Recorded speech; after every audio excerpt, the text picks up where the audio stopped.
Hello, how are you? Well, 1 more week, then winter is coming. Yet, recently, winter comes a little later and the summer comes a little earlier than we used to think we thought. But perhaps they always happen, I don't know. Okay, today's idioms. The first one is to hold off. It means to delay. Things become later. For example, okay, if the trains hold off for a few hours even, I would not be able to make it into the seminars. I'm going to have to participate and give instruction in, let's say, Hiroshima Prefecture. Okay, when I was back in California, I was recuperating from the bad car accidents. I was in the hospital for nearly 3.5 years. My lawyer promised me that uh, he was going to make the opponents,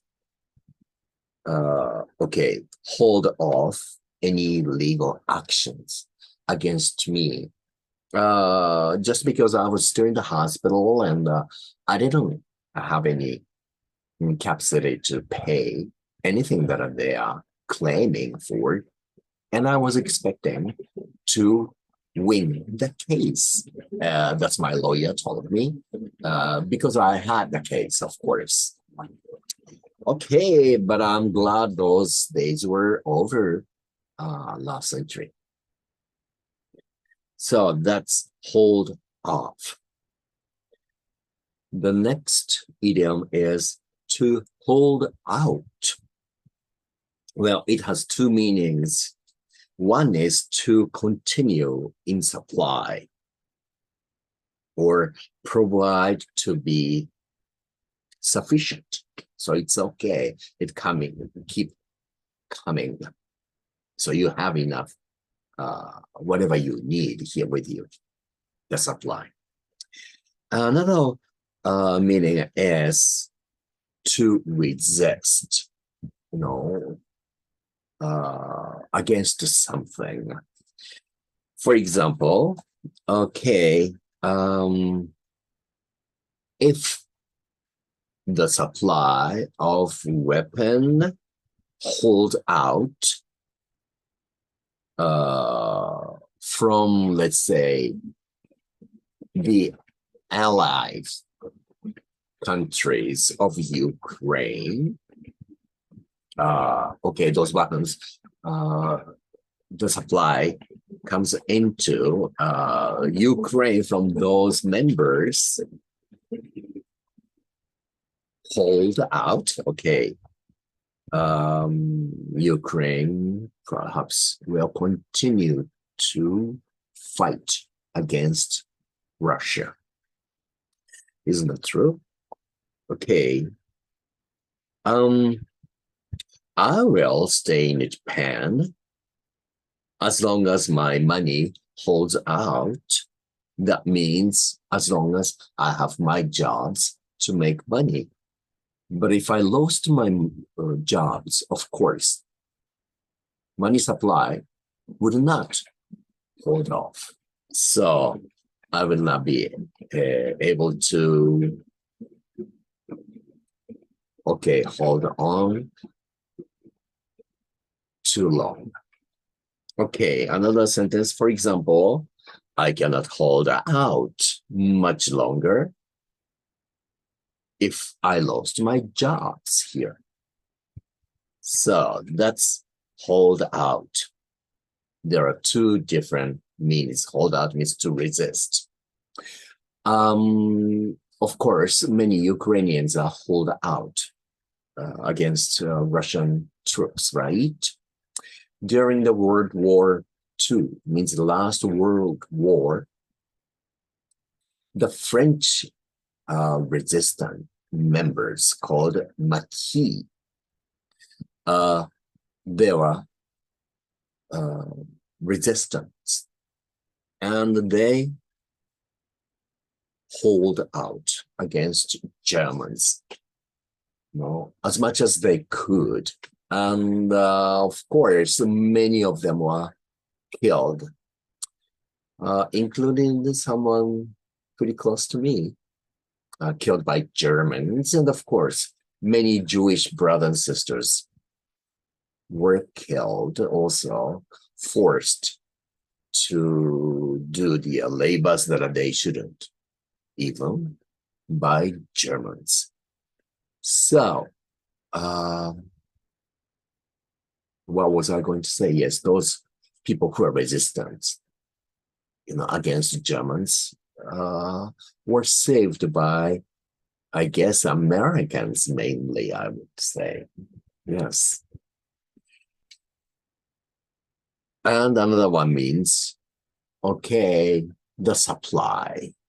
As long as I think rice supply holds out in Japan, I think Japanese people are pretty happy. That's the same for many people in Europe about the wheat.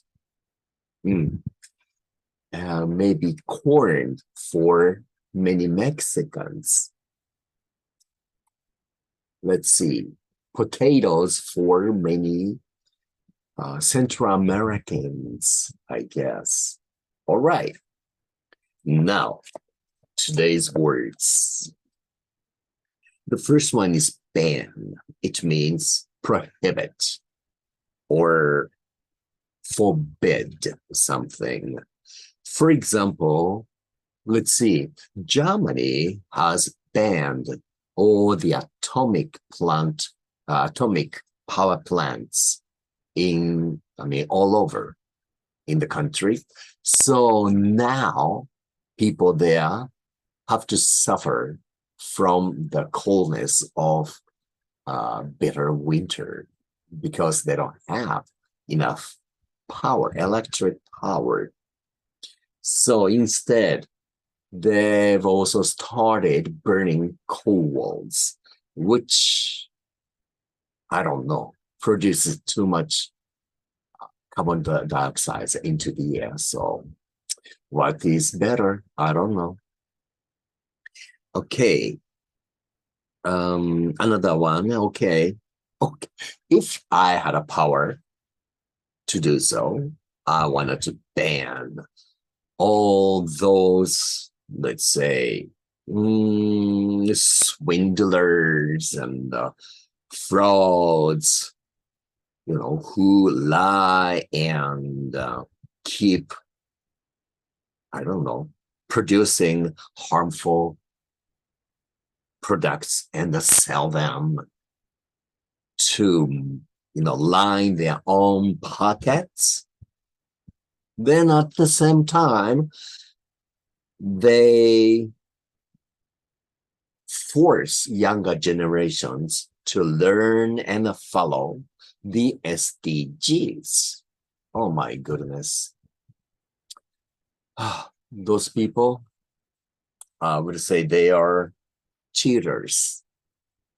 Those people include some governmental people, politicians, and the famous company executives, and the people who would help and lying to the nations. Oh my goodness, I cannot allow that. Next word is panic. Means unreasoning fear, or fear spreading through a group of people so that they lose control of themselves. For example, when the news was exaggerated, a few people started to panic. Or the source of panic in the crowd was a man with a big knife. The last word for today is appropriate. For example,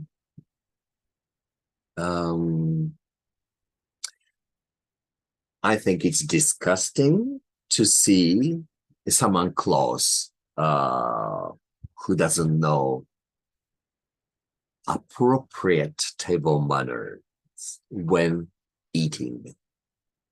Or I would want to say it is not appropriate to use a finger and using only one hand with a fork only to eat your food, and often use a finger or two to push and put some food on that spoon to eat.